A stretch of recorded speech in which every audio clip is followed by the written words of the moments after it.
Good evening, everyone. We'll call to order the regular meeting of the City Council of the City of East Ridge, August 27th, 2020, 6 p.m. As everyone is aware, we're still conducting our meeting by electronic means via Governor Lee's latest executive order number 51, which will remain in effect until the end of the day of August the 29th. And I'll pass it over to our City Attorney Litchford for more info. Thank you. Consistent with our previous acknowledgement and recognition, starting at the establishment of the executive order by Governor Lee in March, this body has made a determination for the health, safety, and welfare of the community that it would be conducting this meeting virtually so as not to expose people potentially to the COVID virus, and therefore we would request, Ms. Middleton, that the minutes reflect that this body has made that determination, that it's appropriate to conduct this virtually for the health, safety, and welfare of the community. Thank you. Thank you.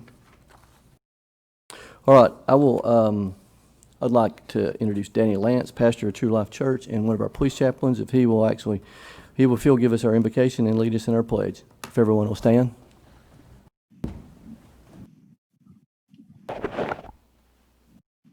Heavenly Father, we first say we are grateful for every good thing in our life, and yet this is a time that so many things feel out of our control. The middle of our country faces these horrific storms. The western part of our country sees raging wildfires. All of our country feels the division and strife and violence, and yet it helps to remind ourselves that you are still in control. Even when we sometimes feel like we don't have control, you do. Lord, we are thankful for the leadership in our city and for the strong and decisive decisions they've made. And Lord, I pray tonight that you will give them wisdom. I pray tonight you will oversee our entire evening in the proceedings, and that your will be done. And that, Lord, the things that are done will strengthen and unify our city. We thank you, Lord, and we believe it in Jesus' name. Amen. Amen. I pledge allegiance to the flag of the United States of America and to the republic for which it stands, one nation, under God, indivisible, with liberty and justice for all. Thank you, sir.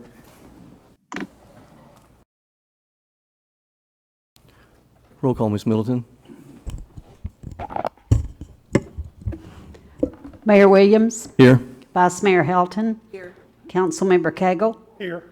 Councilmember Chauncey. Here. Councilmember Witt. Here. City Manager Dorsey. Here. City Attorney Litchford. Here. All right. I need to change just a little bit around on the agenda. One participant for item B, the presentation from Thrive Regional Partnership concerning their partnership with IRCA. It's going to be just a tad bit late, so I'm going to move that down, and then we'll move item C up, which is a presentation of the Police Department Life Saving Awards. Chief Allen.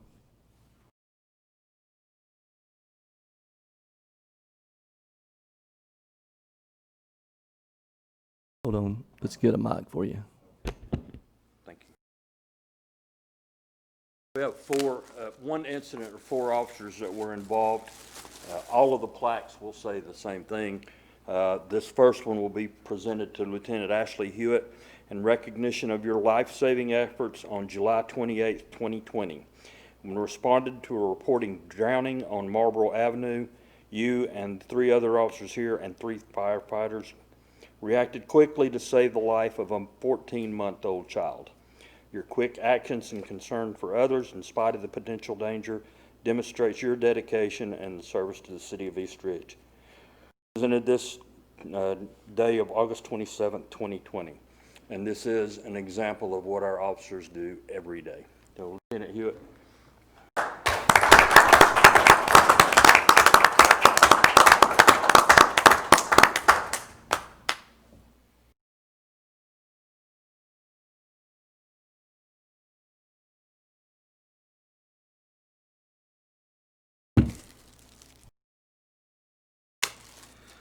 Next one is to Corporal Jeff Crow.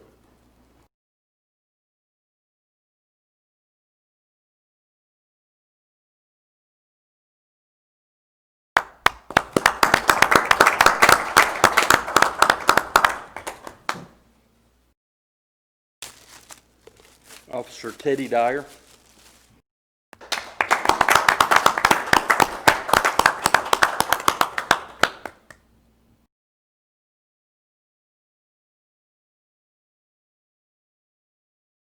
And to Officer Will Johnson.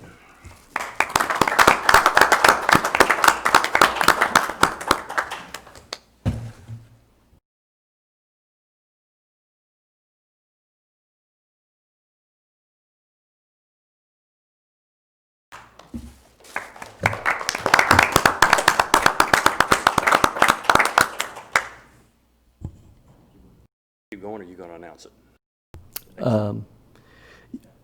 I would like to say, and council chime in if you have anything you'd like to add. I'd like to thank each and every one of you for the dedication, the commitment that you provide to your department, to your city.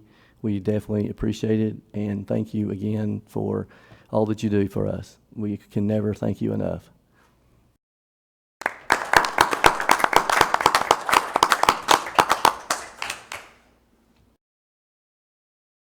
Anyone else? I'd love to say that I support each and every one of you.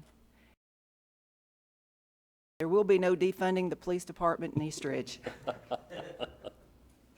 Thank you for your fine work, gentlemen. Appreciate it. Thank you. All right, we'll move then to the next is a presentation recognition of the graduation of the second class of the East Ridge Citizens Police Academy. Chief Allen? This was our second academy. Started during the summertime, delayed because of COVID. We had 14 people graduate. Last Thursday we had our dinner, and those 14 people, I'll read their names: Kathleen Tice, Jeff Fisher, Michael Scarborough, Alan Qualls, Harry Mackey, Buddy Griffith, Heidi Laura, Loretta Zumball, Michael Zumball, Carnell Story, Jeff Ezel, John Martin, Ken Blaze, and Alicia Stanfield. I want to thank them for participating, and we anticipate starting another Citizens Academy in the spring. Awesome. I think this is an amazing program that you've put together. It gives the citizens an opportunity to come and participate and see what our police officers and our police department do.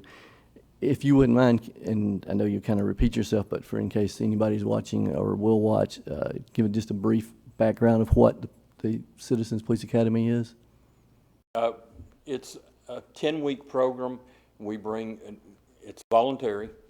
Citizens apply for it. We do a quick background on them, and we teach them each week some section of what the police department does in our everyday business. They do traffic stops, they do a crime scene. Normally they visit the jail. They were not able to do that this time. They visit the courts. We give them an overview of all the different sections of the department, and they have, every person in both academies have really enjoyed it. Awesome. So we encourage people to apply. We will have another one in the spring. And to watch the city website? It's on the city's website, the application to apply, yes. Okay. Awesome. Thank you, sir.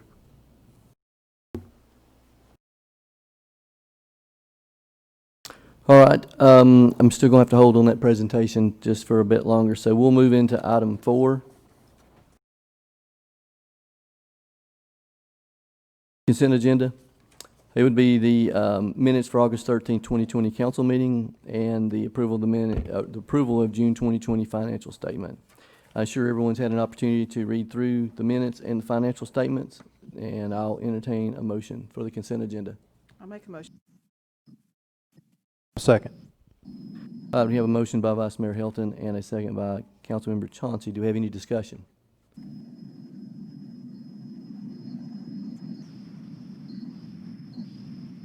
Yes, ma'am. Hold on. Okay, but we ended on a good note. This is unaudited, and my auditors are here right now. So the numbers will change, but this gives you an idea of where we're at, because they'll do the receivables, and the tax receivables and things will still be done. But if you notice, we did really well with with property tax. We were right at 90, we usually say we collect 95%. We were at 94.42%, so we got really close. We did really well with delinquent. There is so much property changing hands that we are getting a lot of our delinquent property tax in. Also, if you notice, our local sales tax did good. We ended up with 115%. We were blessed, that's what I'm going to say, that we don't have, except for Bass Pro, big box stores. That ours is mostly restaurants and mom and pop businesses and stuff. So we did good through this. And I have to commend the staff. All of the department heads worked really hard not to go over. We got close. If you have labor and stuff, you get close, but they did good. So I just wanted to let y'all know where we're at, and they should be here in November to present the actual audit for you. Thank you. I had my little sticky note here. I was going to point out those same things, so thank you for doing that. We are very blessed, and our revenues ended up being very well for even with the COVID impact. And then I also noticed we doubled, quadrupled our permitting on excavating, so that means there's some development going on. Any other questions, comments? See here none. Roll call, Ms. Middleton. Vice Mayor Helton, Yes. Councilmember Cagle, Yes. Councilmember Chauncey, Yes.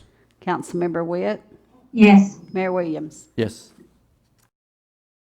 Consent agenda approved. We'll move into item 5, communications from citizens.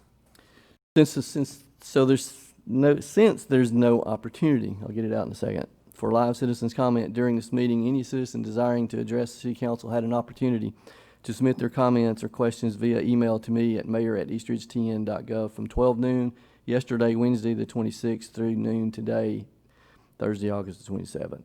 Please keep in mind any citizen or business owner may contact the city, the council, the city manager, or myself at any time. I did have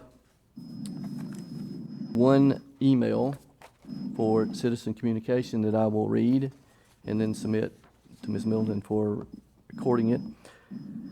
It was from Jody Grant,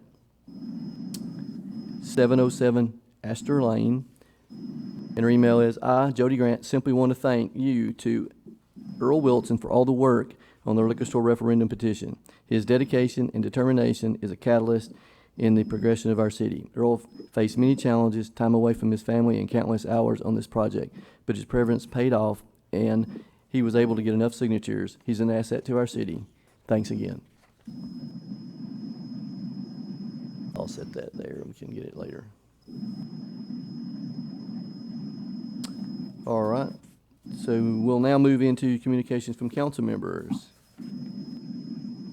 I'll start here on my left. Councilmember Cagle? None at this time. Okay. I have nothing, Mayor. Okay. Nothing at this time. Okay. You got it down. Councilmember Witt? Okay, here again, I do want to mention the census. We're up 65.5. We're still above the national level and Tennessee. I want to remind people that if they own rental property in East Ridge, be sure that your renters are filing their census. It's very important to our funding. So anyone out there owning rental property, please remember this. It was also brought to my attention by a friend of mine this week that she felt like that the roads that are leading into East Ridge don't properly represent us. So I had talked to Chris about doing a East Ridge City Cleanup Day. And so I want the city to look at that, whether we can partner with the Optimist Club, a civic organization, or I know I talked to Daniel Beard because his church is on Germantown Road, and he talked about that road there. So he's head of the Ministerial Association. So I hope we can look at something in the future where we might can have an East Ridge City Cleanup Day, sponsored maybe by the City Council. And that's it. Thank you. All right, I usually have several things, and I'll actually ask the city manager, do you have TDOT in the tunnel in your comments? You do? Okay, I'll leave that one for you. Thank you. So, one of the things I want to remind everyone that we had a new restaurant open up last Monday, Tata's. They opened on August the 17th. I visited the opening night. It was extremely good, great service, great people, great food. They're in Spring Creek Plaza, 5716 Ringo Road. Wanted to mention also that East Ridge High School football will play the regular scheduled Friday night game tonight at 7:30. They moved it up a day due to the weather that is expected to come in. They did win an impressive game last week, so go Pioneers. The other thing to mention is Red Wolves. They will have another home game this Saturday, August the 29th at 1 p.m. So I want to remind everybody about that. Also, congratulate our East Ridge Citizens Police Academy graduating class. We appreciate them and their interest and their involvement in our city. Also, the life-saving awards to our officers. We definitely appreciate them. And then two last things. I always like to talk about the library. So we have a great library, and there's a lot of activities going on. They have been and are preparing craft kits for curbside pickup for children. And then they'll conduct a virtual craft event with those kits. So that is very exciting for the young ones. This past week, they've done a 3D float foam ship that they could build and float in water. Past crafts have been castle, building a unicorn, doing some artwork on behind the mast artwork.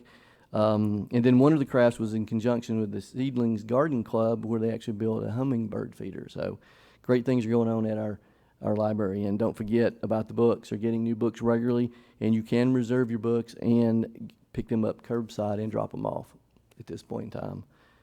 And then, coming soon, they're going to even have a ukulele you can check out.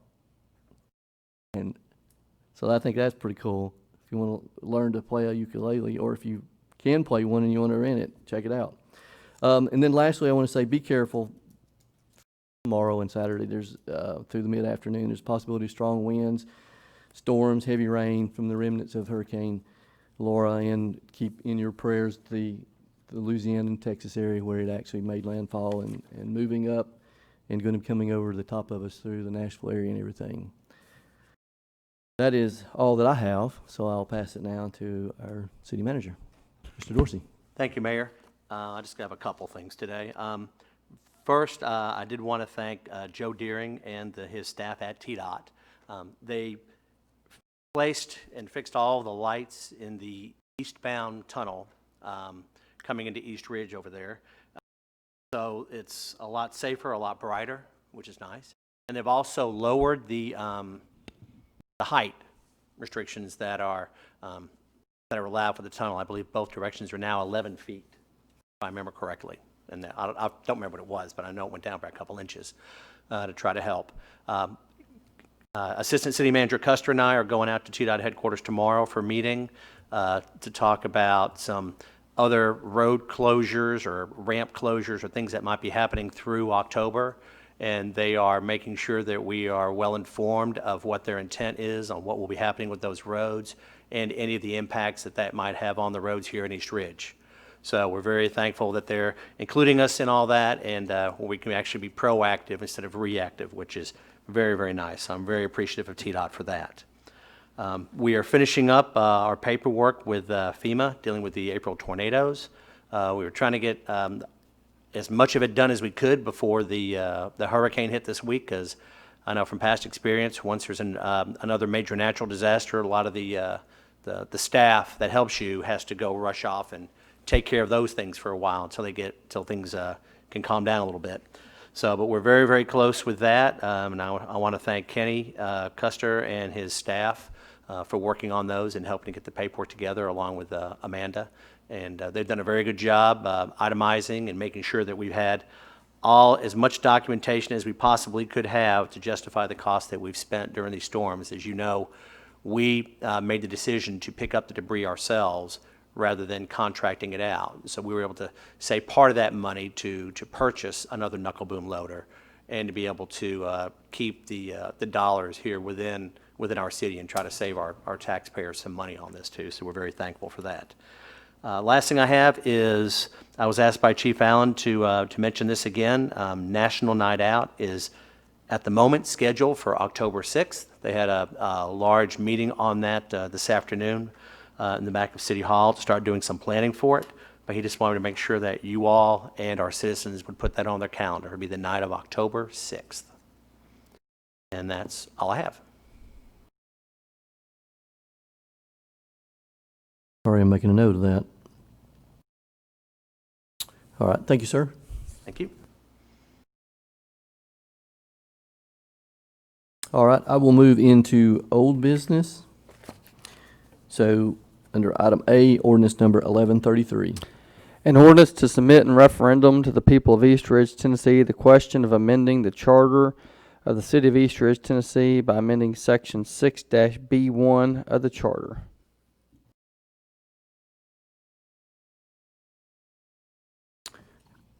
Sir, do you want to describe just a bit?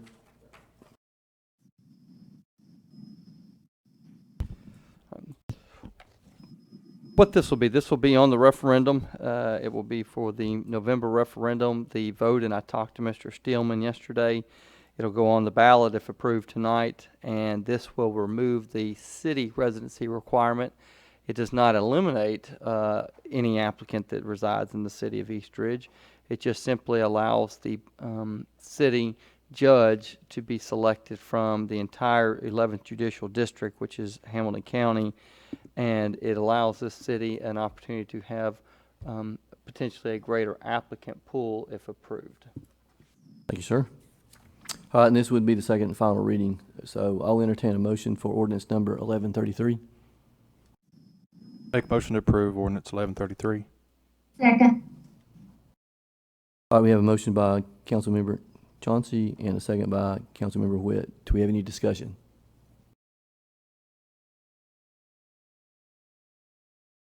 I see none. Roll call, Ms. Middleton. Vice Mayor Hilton, Yes. Councilmember Cagle,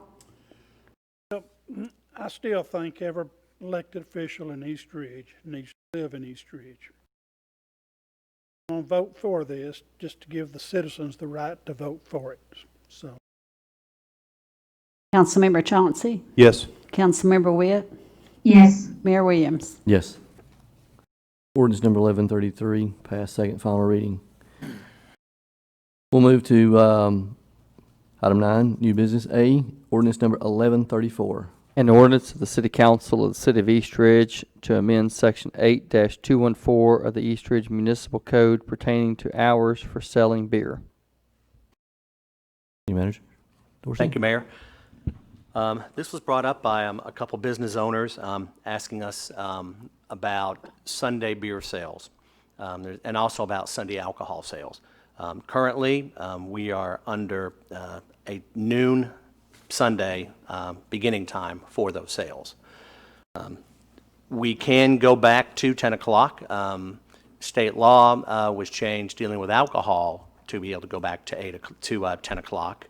That item comes up later, but I'm going to ask for that to be postponed till the next meeting, and I'll explain that when we get to that. But on this one, this lets us move our hours from 12 o'clock to 10 o'clock. Some of the new restaurants we even have come in are wanting to be able to do Sunday brunches, things of that nature, and to be ready for when Sunday afternoon sports starts, because as you know, like especially the NFL starts at noon. Well, it's noon Central Time, it's 1 o'clock here, but it gets people the chance to go in and eat and do what they want before those sporting events start. And they say it will help some of their Sunday sales, especially, like I said, in areas of Sunday brunch and things of that nature. So I thought with that, I would present this to the board to see what they think. And being an ordinance, obviously it has 2 readings. All right, I do have a question or two, but I'm going to try to hold my protocol till we get a motion in a second. So I'll entertain a motion for ordinance number 1134. Second. All right, we have a motion to approve by Vice Mayor Hilton and a second by Councilmember Chauncey. Do we have any discussion?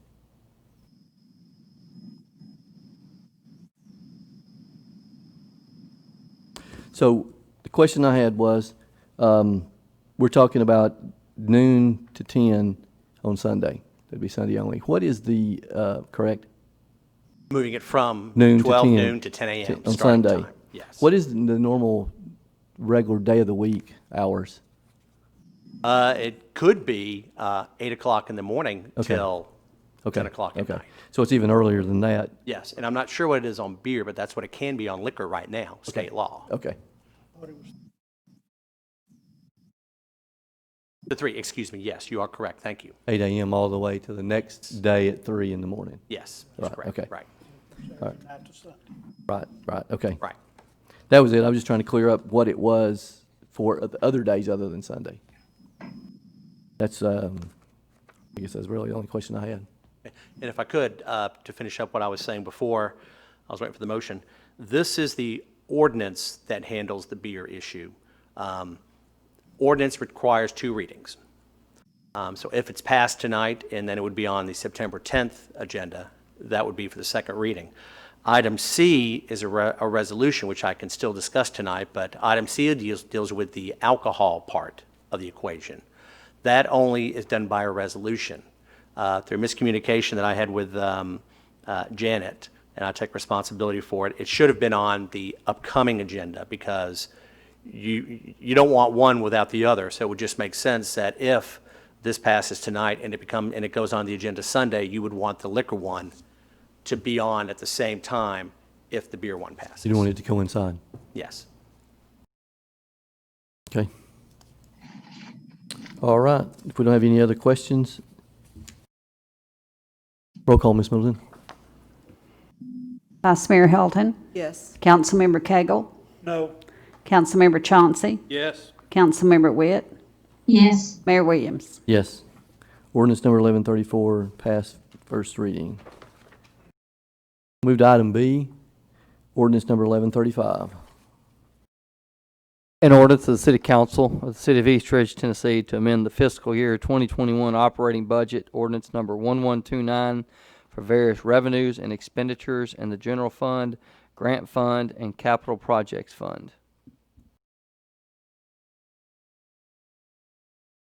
You don't need a mic. Mr. Dorsey, Yes, go ahead. he needs a mic. Oh. Okay, Talk loud. my page is messed up.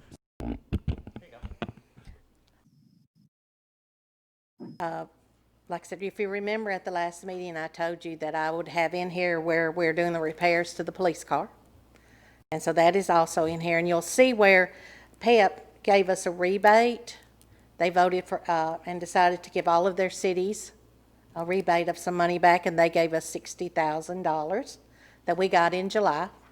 And so that will come in handy to help offset any repairs that we might have to do to any upcoming cars or garbage trucks or whatever. I'm hoping we don't have anything with sanitation this year. And then I showed the $7,500 that came from Commissioner Boyd that we have received. And then you'll see the only expenditure we had was for the police, the damages to the police car in the general fund. And then the rest is in the grant fund, where you'll see we have received the money from the governor's grant. And then we show how we take it back out. So transferring it back out, because some of it will come out of the capital projects fund, because we're going to be doing paving, and then we're going to be doing some renovations to 2 of the buildings. Any other questions? I don't have any. Anyway, We're going to be doing things at City Hall, doing some ADA compliance and doing some rearranging. And then over at the Public Safety Building, we are doing some work.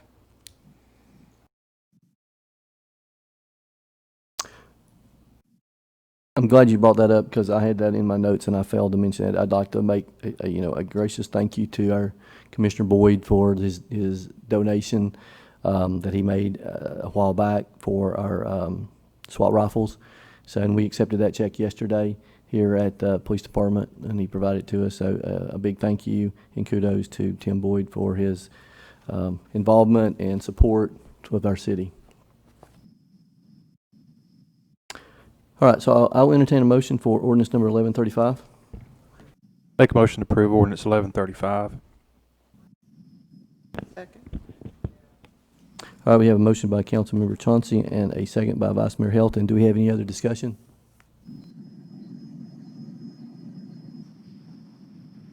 I see none. Roll call, Ms. Middleton.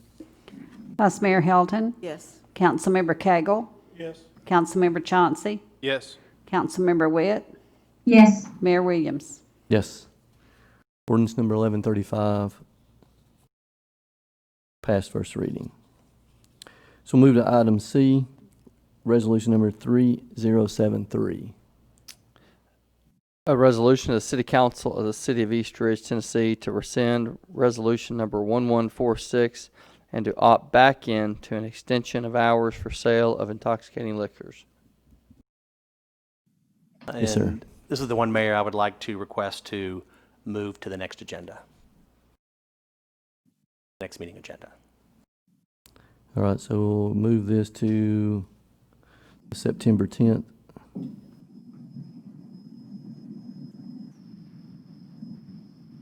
We'll make a note of that. And so it'll be, you'll move it to item F? F.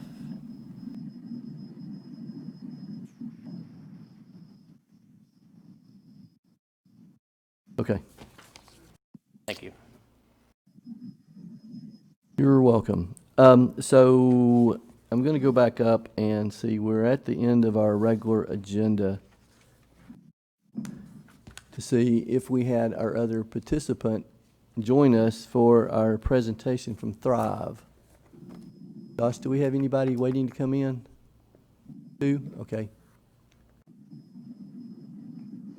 Awesome, awesome. Bridget, can you hear me? Yes, I can. Can you hear me? Awesome. Yes. Okay. Thank you. Thank you for joining. We moved this presentation toward the end. So what I'd like to do now is actually we have a presentation from Thrive Regional Partnership concerning their partnership with East Ridge Creative Arts, other known as ERCA. So I'd like to introduce the co-chairpersons, Danny and Debbie Lance, who are with East Ridge Creative Arts and working on the steering committee, advisory board for this project. So I'll turn it over to Mr. and Ms. Lance. Thank you, Mayor Williams. Several of you guys know that we have been working on this project, East Ridge Creative Arts, for about a year and a half. It actually is a much older idea than that, but we really started, we did our 501c3 last spring. So, and it is in particular, we're wanting to create a much more vibrant culture of the arts and an arts scene in East Ridge. In general, Hamilton County is really pretty good at the arts, but we kind of lag behind, and we're really good, it seems, at recreation and sports, but this would be a great partnership to that. So in the meantime, we were in particular about a year or a little more ago, we were introduced to Bridget and the other people at Thrive, and she can tell you more about that, but we were just really excited because they came back to us and were willing to work with us on making this happen. And they have much more experience and a much broader base of relationships, and they've worked throughout this region. Real quickly, I just want to say our thoughts on this particular thing is we believe the timing is finally right. I originally had this idea about 13 years ago, but it wasn't really the right time. But we feel like now is the time to do this, and we feel like that by building East Ridge Creative Arts and the arts scene in East Ridge, we can have three major areas of impact. First of all, academic. Students who study art are 4 times more likely to be recognized for academic achievement and 3 times more likely to be awarded for school attendance. Secondly, we feel like we can have an economic impact. The National Endowment for the Arts does each year what's called the Arts Economic Impact Study. It's a national study of every county. And Hamilton County last year, the arts produced over $172 million of economic impact. And East Ridge, I think, probably got very little of that. And so we want to change that because it generates dollars for city governments and for all sorts of projects as well as for individuals in the city. And the third thing, we think it can have a real cultural community impact because it can create an entirely different idea and thinking and creativity. And also it'll be a great aesthetic partner, I think, to some of the really great things you all are doing, like the bike lanes and the new sidewalks and the new lights and all of the things you all are doing to make the city look better. And what an exciting opportunity to invite a bunch of artists to the table to talk about murals and sculptures and things we can do to really make, when you come through the tunnels, make you feel like you've come into an entirely different place. And so we're excited about that. We're particularly excited. We were able to pull together our steering committee, and we feel like everyone on that is a really good fit from a broad background of different experiences and different skills. Also, we're really excited to work with Thrive, and I think certainly you will. If you're not familiar with them, Bridget will tell you more, but they have done such great work all around our region throughout this 16 county area. And so I'm going to, at this point, turn it over to her because she talks much better than me. But we are just excited, first of all, to have Thrive partnering with us. And second of all, to have you all's interest and support. You guys have supported the Art Beat Nights and the different things we've already done. And so we're so appreciative of that. So without further ado, let me introduce you to Bridget Massengill. Thank you so much, Danny and Debbie, both of you. I first and foremost want to deeply thank you guys for inviting us to your community and inviting us to partner with you all on this movement that you are starting and creating for your town. Mayor Williams and City Council members, I want to thank you as well for allowing me to speak with you this evening on behalf of really the steering committee that is there to help drive this process. First, let me just start off by giving you a little bit of background of Thrive and who we are and what we do for those that may or may not know. We began, you may have heard it referred to in the past as Thrive 2055. That was a planning initiative that came out of an impetus through the Chamber of Commerce, the Chattanooga Chamber of Commerce, to really look at how our region was going to be growing over the next 4 decades in the midst of accelerated growth. And the mission of that was to proactively engage the people of the region in creating an action plan that would make the most of our economic opportunities while preserving what we love about our home communities. That was launched in 2012. And the very first thing that we did out of the gate was said, home communities, plural, preserving what we love about those communities as this region grows, as we grapple with infrastructure challenges, and as we grapple with things that are going to challenge our region with increased population, increased expansions of business, and all of these kinds of things. How are we going to make sure that we preserve those things we love most about our home communities? And we knew first and foremost all the way back then in 2012 that it was not going to be anything that we as the organization were going to decide. That was always about helping to enable and take a bottom-up approach to enable the people that live in this region to really be the voices versus a top-down approach. And find out from them, what do they cherish? What do they love most? And so we launched as an independent nonprofit organization at the conclusion of the planning initiative. There are several different areas that we work in because, as you can imagine, and as you guys see, sitting there in the hot spot of growth in this region, you can very easily see how much is changing and how much we have to deal with. And your community knows better than anybody what it means to sit on a state line. So our organization covers 3 states, 16 counties, and 79 municipalities. But we do that to try to bring together people and leadership and residents all alike to talk about and work on the things that we need to work on as a region. We have 3 impact areas. I'm going to end it with the community prosperity that's going to lead us into this Thriving Communities program. We do work in transportation and infrastructure. And so we know that entire challenge crosses jurisdictional boundaries. We have an incredible amount of volume of freight moving through this region. And so as we deal with that, how might we work to help ensure that the residents, especially right there in East Ridge, the residents of East Ridge are not sitting in gridlock for much longer, and that we can move freight through the region. So we've been convening all 3 state DOTs together. We've been convening, in fact, the Federal Highway Administration, doing a lot of work in that area. We also work in the natural treasures space. And so as we grow, how do we make sure that we preserve the things that are attracting people here to the community and to the region in the first place? How do we ensure that we are protecting those places and those outdoor spaces that matter most across the entire tri-state region? And then lastly, the community prosperity.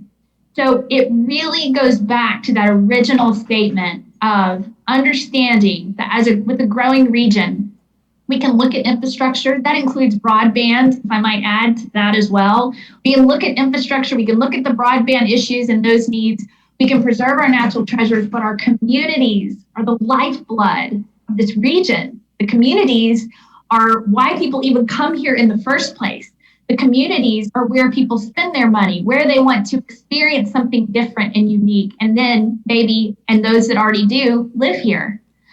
So we launched Thriving Communities in 2015. And it was a partnership with the Lyndhurst Foundation where we decided we would work directly with them and find a way to really help kind of scale down. As I said, there's 79 municipalities, doesn't count the unincorporated communities. And so that's even more. So how can we start to work individually with them? And so this program is a creative placemaking program that leverages the local assets of your community to help spur and ignite economic vibrancy and growth throughout your community and then throughout the entire region. It's a ripple effect, it's a movement. So this program really seeks to address, we have complex challenges so we may have a rural community that doesn't have anything happening and they're afraid they're actually going to completely get lost and the community is just going to dry up. So how can we help them? And then we have communities such as East Ridge, and in our conversations with Danny and Debbie, that we know you guys have this tremendous growth that you are experiencing. And there are opportunities and there are things, and the fabric of that community is beginning to change. And so the question remains, okay, so who are we? What is our identity? Where were we? And how do we make sure that as we grow, we don't lose that identity? We don't lose that thing that made us unique. And we leverage and help to support our local arts and culture in this community and celebrate it for its uniqueness and the things that will make it a place of distinctiveness. So I want to say that funding for our role in managing and we're going to be here to help support the steering committee, the co-chairs that we have on here with us today, and their steering committee members that they've brought on board from East Ridge. We're going to be here to help support them. And what we are going to be doing is helping to get the voices of your community. So we want this to be an open process so that every voice, people that have lived in East Ridge for generations, or it is deep rooted in who they are, and they have stories that you all may not even know of, or they haven't really found a place for that story to be told. We want to help uncover that. We want to help build the assets that make East Ridge unique and your identity, and start packaging it together in a way that starts to create a narrative about the uniqueness and really the things that set you apart. And then by doing this, we're also I just want to make note as well, for our staff, our team offers, we have a communications director that's going to be there to kind of help with making sure that we get information in front of you all, in front of your community, that will come through that steering committee, but we're going to help support with those things. Much of this, and I'll say this, and I hope I repeat it a lot of times, is about bringing your community with you. And so in order to do that, you're going to want to reach out to them. You're going to want to be getting input from them and distilling that and listening to what are the things that they would love to see. What is the inspiration behind the arts and cultural assets of Eastridge? And so we'll be able to offer that kind of support. We are also going to be supporting the facilitation and just things that are going to help this effort really thrive and be comprehensive for as many of your community members as we can bring with us. So we're going to be supporting a core group of your volunteers and stakeholders. We'll be doing the inventory of your local assets. And this is going to be very unique because we also recognize and know that we are in the midst of a global pandemic and things are very different right now. And in the past, I don't think I mentioned this earlier, but we have 15 communities that have gone through this from this region. So we've had communities that just have lots of great things happening, but hadn't really looked at it all together and to create a strategy around that and their distinctiveness. And what we do is we encourage them, and a big part of this program is going out and testing the ideas. So if you think that you have finally heard kind of a common theme of what is the arts and cultural assets, a distinctive play of Eastridge, no group sits there and just says, here's what it is. But instead, they go back to the community and they say, are we getting it right? What do you think of this? And they're going to tweak things. And so they're going to be doing tests. They're going to be testing out ideas and getting input back so that, again, the community comes along with them to help develop a long-term arts and culture strategy that is all inclusive to the community. So these are just some of the things that we are going to want to be doing. I cannot emphasize enough the importance of your community coming along with this process. We also bring connections with other regional and statewide placemaking organizations. So over the course of the last 5 years, working with 15 communities, you all are number 16, so we'll have 16 in 16 counties, and I think that's the magic number here.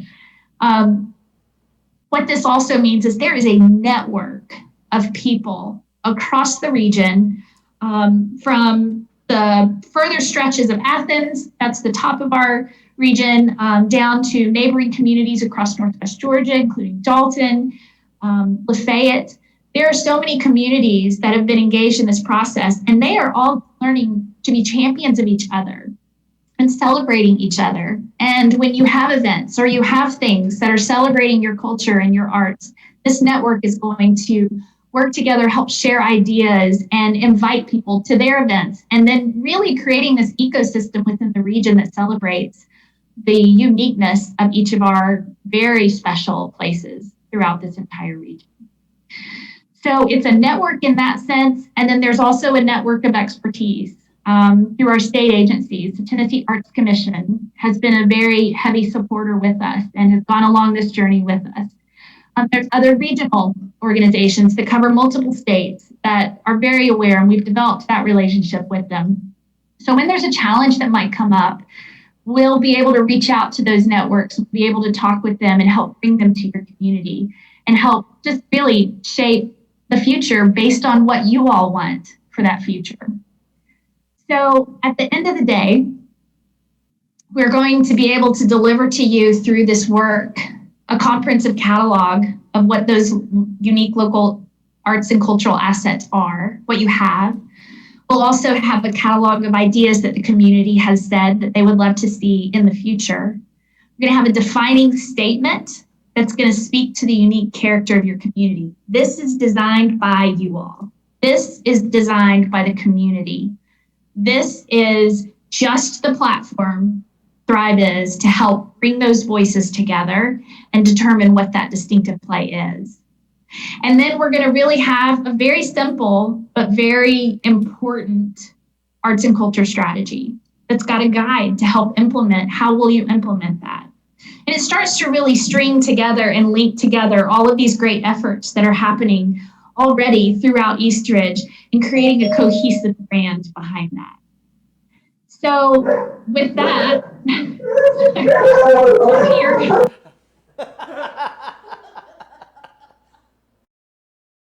Do you all have any questions? How many dogs? That was terrible timing. I was so proud of them until right then. So yes, with that, Danny, if there's anything that I've missed that you want to make sure I touch on, let me know. And I would love to open that up for any questions that you might have. I think Chris asked you how many dogs you had. Yeah, I didn't hear that. I have 2 beagles. They're rescue beagles. They are wild beagles, and they are very vocal beagles. So yes, 2 beagles. That's good.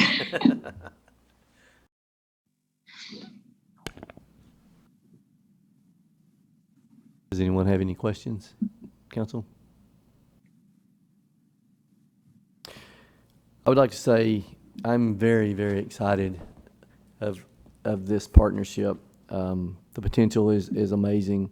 I do also agree with the Lances that I feel this is the right time, in partnering with Thrive and them providing help, support, expertise, and their knowledge to lead and guide us is a blessing. And also thank Bridget and Shannon for their work, and the rest of the Thrive organization and our steering committee, and also the Lyndhurst Foundation, who's actually funding this partnership. So I'm very excited for this to start. We've talked about it for a little while. And I'm so excited that it is now starting to roll. Mr. Dorsey, do you have anything you've seen this prior? Do you have anything you'd like to add? No, I'm excited to be working with them as well. This is a great opportunity to help expand the arts within the city of East Ridge. And you and I have even talked about some of the new businesses coming in are wanting to get more involved in the arts scene as well. And I think this is a great opportunity for us to move forward in that area. Yes, sir. We had a meeting just yesterday with one of these business owners about utilizing our local artist. Anyone else? Yes. Danny and Debbie, thank you so much. I know that this is passion. Have passion for something.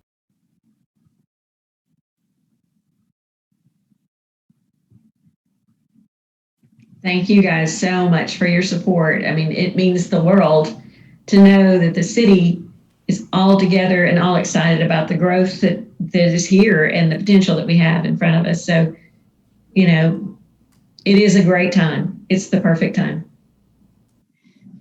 Also add that the secret sauce that we see so often is when a community has both an amazing group of doers and volunteers, and right there are your incredible, we've been talking for, I think over a year or a year. They've been persistent in such a great way. They've been patient with us to be able to have that bandwidth, and here we are today.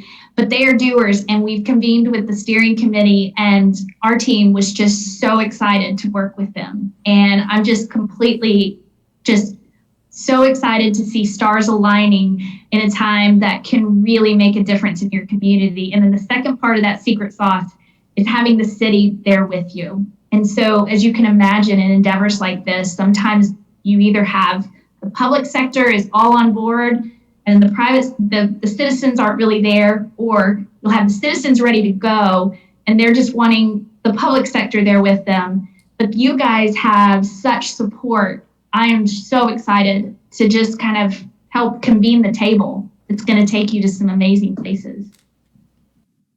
Absolutely. I think we all have the vision of having an awesome art district in our very own East Ridge would be amazing. Thank you again, Bridget.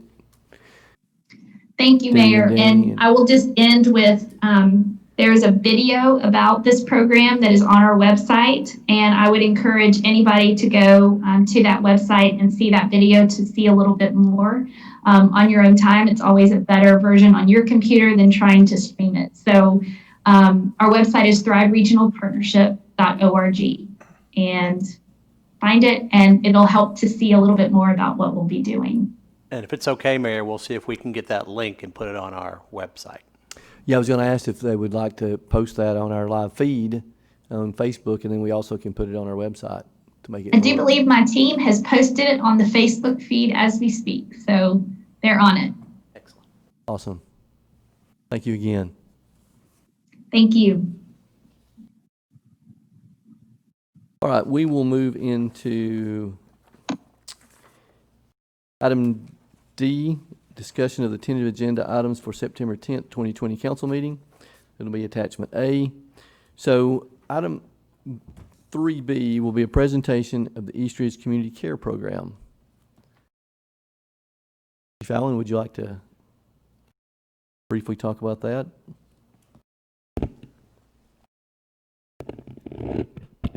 Yes, Mayor, Council, we just kicked this off in the last couple of weeks.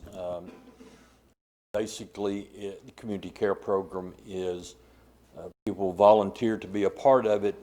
We have a lot of residents that are over the age of 60 in East Ridge, and they can be a part of this. And our first Citizens Academy alumni are involved in it, and where they will call these people once a week just to check on them, make sure that, you know, everything is good with them. If they don't get a call, or if they don't get an answer, then they will notify us and we'll send somebody out to check on them. But we kicked it off this past week. I'll have a little bit more information about it with our next meeting. Awesome. Thank you, sir. Any questions?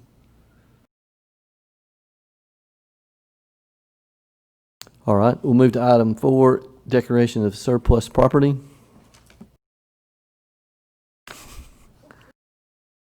You Allen? Yes, Mayor, Council.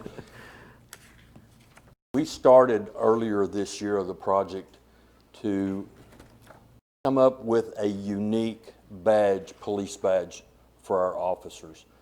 The ones that we've had for a long time are very generic, and there's some of them that don't match. So we wanted to create something unique, and we've done that, and we purchased the badges. The post office tells us that they are in transit and delayed. They've been telling us that every day since Monday. But when those new badges come in, the old badges will be obsolete, so we just want them to be declared surplus. They're going to be worthless. I have a question about the badges. I see he's got them listed. Are these to be sold or destroyed? Old ones. That'll be up to council on what you want to do with them. What we would like to do is give the officers the opportunity to purchase or be given those badges as a keepsake for them. Because the badges I had in mind, but I seen them listed on surplus, so I thought they. Well, they have to be surplus. My understanding is they have to be surplus before we can do anything with them. And the ones that are not, the officers don't get, will be destroyed. Chief Allen, Yes, ma'am. is there any way we could get one of the badges to put in the History Museum? Oh, absolutely. We have more badges than we have officers. Awesome. Thank you, Councilmember Cagle. I had the same question.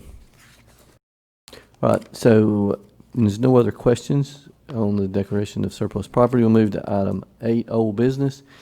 I do have a question. Should we not have ordinance number 1134 also in old business for next meeting? Okay. All right, so I just want to mention that. So we'll have the second reading for ordinance number 1134, an ordinance of the City Council of the City of East Ridge to amend Section 8-214 of the East Ridge Municipal Code pertaining to the hours of selling beer. Is there any other discussion on that for the second reading? All right, then the next item would be ordinance number 1135. Ordinance of the City Council of the City of East Ridge, Tennessee to amend the fiscal year 2021 operating budget, and ordinance number 1129 for various revenues and expenditures in the general fund, grant fund, and capital projects fund. That would be the second and final reading, which we covered just moments ago. Is there any additional questions on that?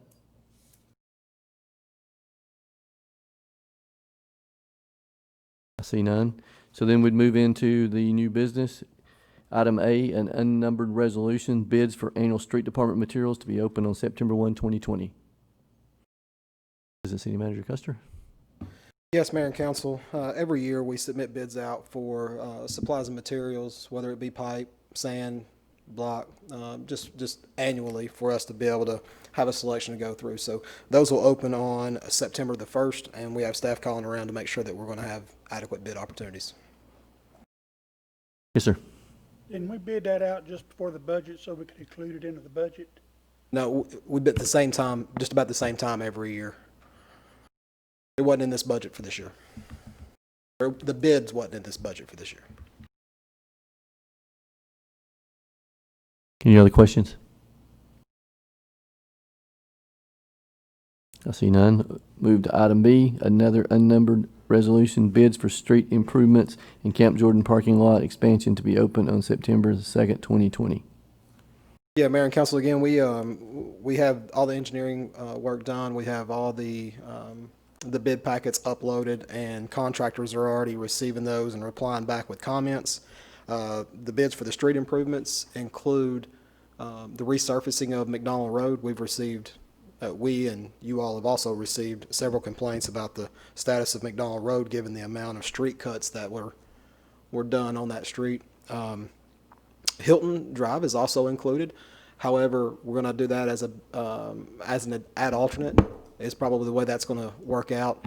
That's going to be a part of a new $6.5–7 million WWTA project. They think they may have that portion done early on, but we may have to delay that portion of Hilton because we want to pave that under one contractor, and then there'll be a reimbursable agreement between us and the WWTA. We've already been discussing that. It was supposed to be part of the prior Basin 10 project, but however, it got pushed because they had to do a tie-in for the new interceptor that's going to run along I-75. The other part of that is the Camp Jordan parking lot expansion, which will add about 200 new parking spaces to Camp Jordan Park, and with hopes that it will eliminate a lot of the parking on the grass. Thank you, sir. Do we have any questions?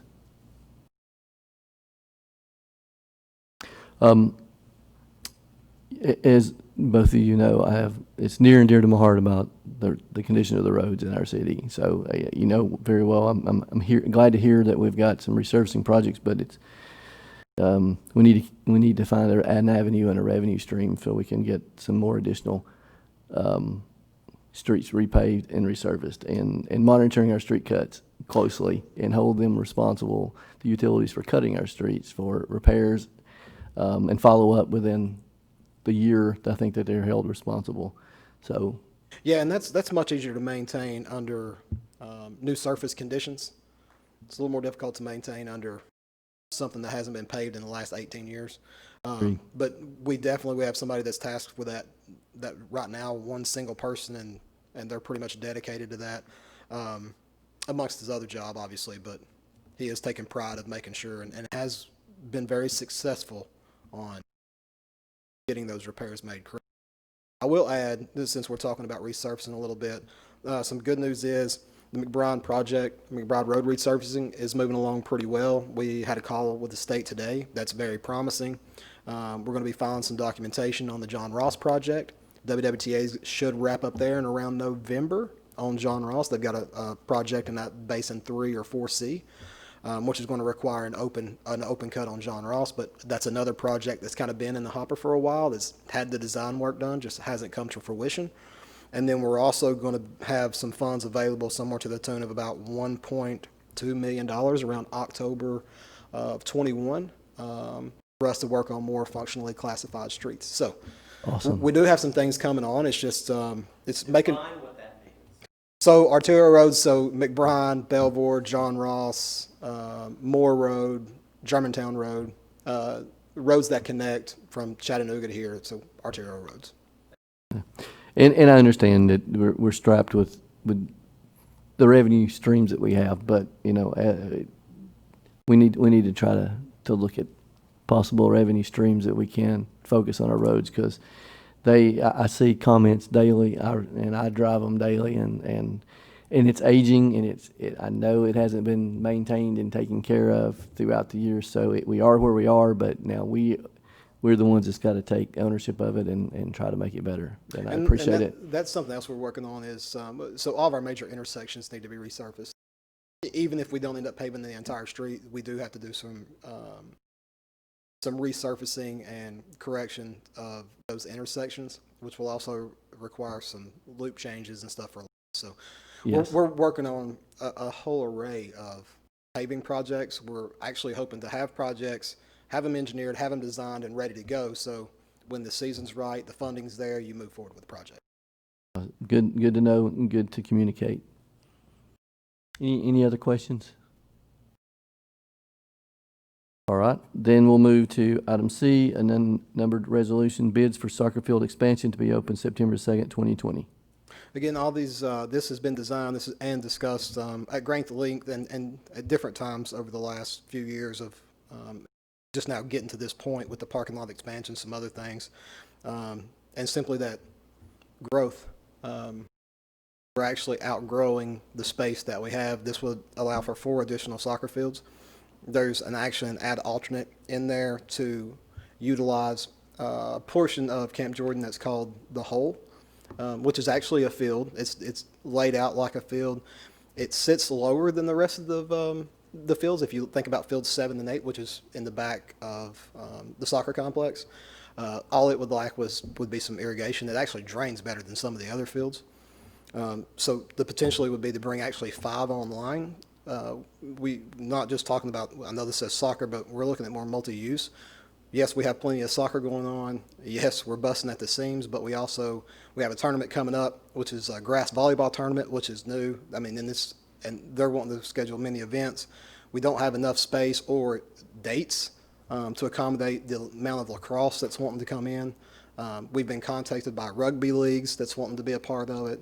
There's opportunity for our youth football programs. So there's endless possibilities on what we could do to keep everything that we can right here in Camp Jordan. And I believe I also heard considering our area for a NCAA national championship tournament Yes. in the future. Yes, it is. The documents have been submitted. Do you have any questions on item C? Yes, you mentioned hole. Yes. That hole put out there is kind of like a contingency pond to help in the flooding of Camp Jordan Park when we give that dirt to the boys up at Jordan Cross. Talking about filling it in. No, totally different area. So if you're looking at the soccer, the concession stand that you drive up to with soccer, and you got field 7 and 8, it's just behind that. So that's not. Just a nickname. Yeah, that's just a nickname. That's just a space that runs back between the ends of the soccer fields to that pavilion up on the hill. From the wooded section instead of across that road that leads down. Yeah. It's directly behind it where the soccer fields run this way. It's the one that runs. It's the square that runs perpendicular to that. It had lacrosse. Yeah, where they had the lacrosse nets. Excuse me when you said the hole, because the hole was. That's a nickname. It's just never received an actual number name, and we've talked about how the renumbering and stuff would go. But all that's actually going to need is minimal grade, no fill, and just some irrigation.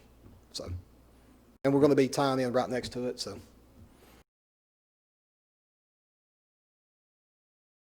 Yeah, so the way this bit, we're doing this as some add alternates, as I said before, just because of the nature of the scope of the work that we're looking at. But as you all know, we've had irrigation issues. A lot of that irrigation's been there forever.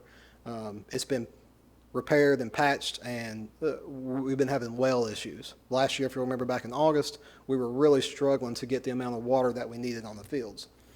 Fields 1 and 2 are actually come off a municipal meter.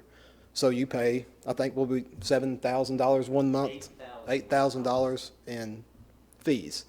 So the idea is we're in the permitting process of being able to pump directly from the creek. And then that will take the place of the actual well we have now, and we'll have more than the adequate water supply. It's the same way we've actually looked at the golf courses that are around, and that's what the golf courses have been doing since the beginning. And they're able to put copious amounts of water, meet all the needs. The timers can be set. They can run the zones appropriately. You don't have to have somebody leave their house at 9 o'clock at night to come shut the system off or turn the system on. So I'm excited to get this package back and see what we're looking at. Pump is not down there in the creek now, years ago. There is actually a tap there, but no pump present. That was originally where it started, and that was our original. said, yeah, back in Coach James's day. Yep. We have walked and traced that out. The original plan was to utilize our existing infrastructure and see what we could do with it, but due to the shallowness of the water right there, they felt like it was going to create more issues with getting sediment into the lines and breaking the sprinkler heads. So we're looking at a way to be able to draft the water, hold it, let the sediment settle, and then just pump from the top, but it should be a continuous water supply. Thank you, sir. Any other questions? All right, we'll move to item D. Thank you. Unnumbered resolution, bids for shotguns for police department to be opened on September 4th, 2020. Chief Allen. Yes, Mayor, Council, we received a federal grant in the amount of $10,988. We're going to be spending that money on shotguns. The number of shotguns will depend on the bid that we get. The bid was submitted for 24, but with the flexibility to go plus or minus 5 from that. We'll open those on the 4th. This is kind of weird, but we're going to be able to get them quicker than we got our right guns? I can't answer that, Councilman. So you submitted for 24. Is there a particular number that is really needed, or? We would like to have the ability to equip every officer in patrol and some of the detectives with shotguns. We're going to our policy was rewritten. Officers will be able to carry their own shotguns, meeting certain specifications, but this will give us a lot more. I mean, shotguns are not cheap, so it's hard for every officer to go and buy one. Okay. Any other questions, council? We have 8 right now, and we have 8. We have 8 spares, and there are 2 that are issued out right now. Those are the only ones. The assistant chief has 1, and one of our other officers has 1. That's it. All right. Thank you, sir. No other questions. We'll move to item E. An unnumbered resolution, consider take action on development agreement with MVMS Properties GP. Do you want me to talk on this one? Sure. Mayor, this is a resolution that will be considered in connection with a request by MVMS, which is Pandora European Motorsports. The owners of that company have approached the city about relocating to the city of East Ridge, expanding, almost doubling or tripling the size of its current sales floor. And it would be located at the East Ridge Hardware location, that entire development. And so they have requested to go, and they will be going before the IDB on September 1st, next Tuesday, for consideration of initial evaluation and approval of a development agreement. Yes, this is very exciting to have another business of this size coming to our city. Any questions, council?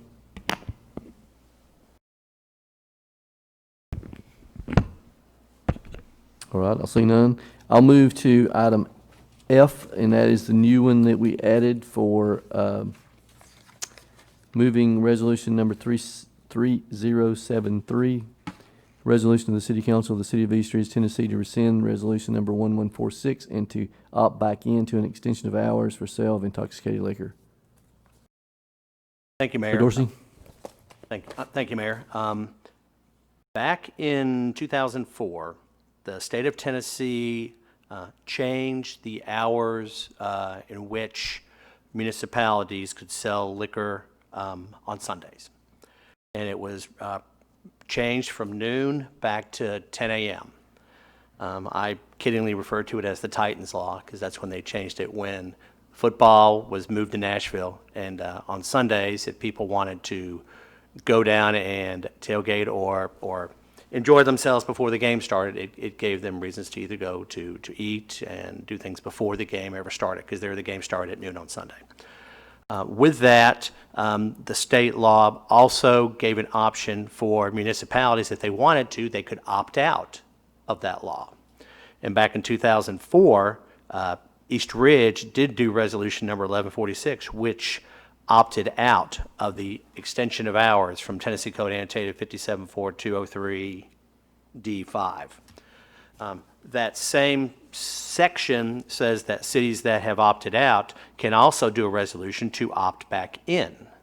And that's what the purpose of this resolution is. And I sort of talked about the desire for it when we talked about the beer ordinances, because this sort of marries along with that. But with that, this resolution would allow the city of East Ridge to opt back into the existing state law that has liquor being sold at 10 a.m., moving from 12 noon to 10 a.m. on Sundays. Thank you, sir. Do we have anyone have any questions? Well, I got a little comment. I looked at the docket for the News Online that Mr. Cook puts out. Court cases put up that he's seen down here in our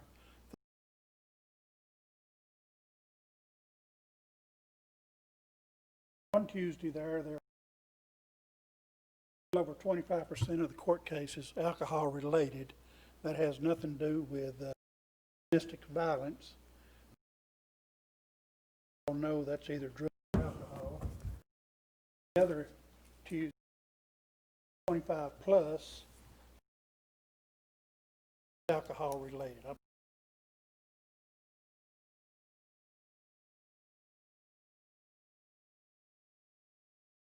I think extending the hours put more load on our police department and our courts.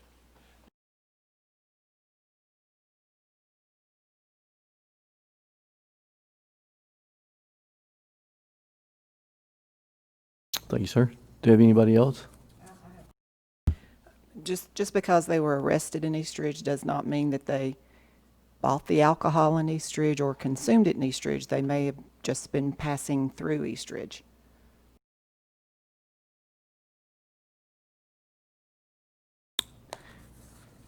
Thank you, Ms. Hilton.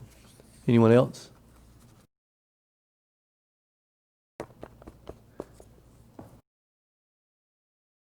All right.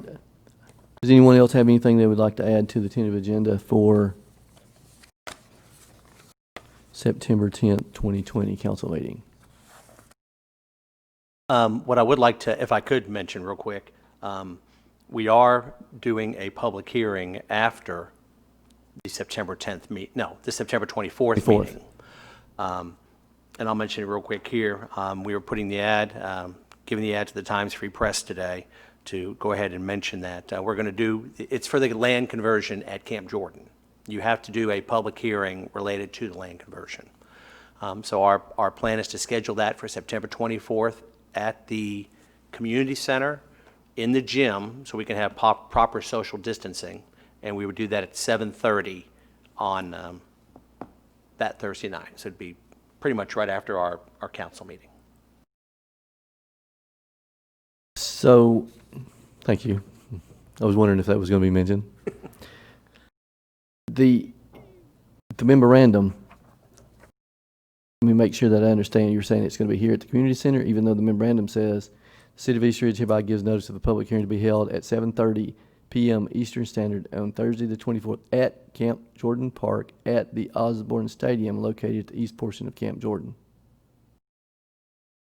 That's what that, is that the initial one that came from, that you just got an email? Yes. Yes, we've updated that. You've updated, okay. And I even changed, Okay. Our city attorney doesn't know the difference between standard time and daylight time, so I changed it to daylight savings time as well. Okay, right. Thanks for clearing that up. Okay, But we did catch that. We changed it to, thought about doing it down at the arena, but it's being used that day, so we've moved, that's why we moved it to the community center at the. well, that was actually gym. talking about the stadium itself. Osborne, yes, that was our first. I didn't know if we had to have the public hearing at the location we're discussing, okay, discussing the conversion, okay. All right, thank you. Thank you.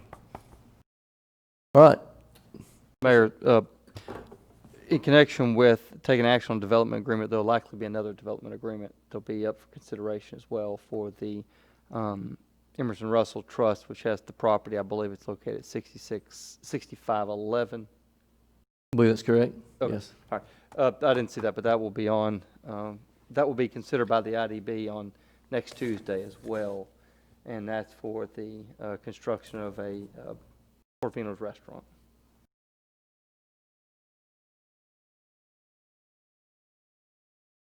Great things are happening in East Ridge. All right, if there's nothing else, does anyone have anything else? All right, thank you everyone for your participation, your involvement. Be safe with the storm coming through. Have a good evening. Meeting is adjourned.